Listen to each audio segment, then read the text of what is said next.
Penyakit yang kedua pada ayam joper adalah avian influenza atau dikenal dengan sebutan AI.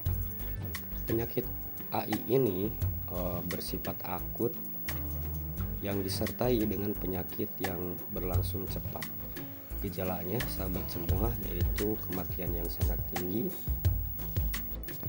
ayam akan ngorok, dan gangguan saraf. Dan ayam joper ini akan sulit untuk bernapas.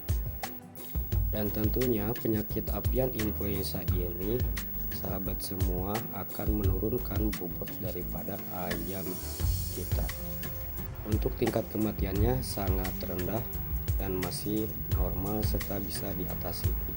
Untuk obatnya kalian bisa mencari obat ini, yaitu Medivac.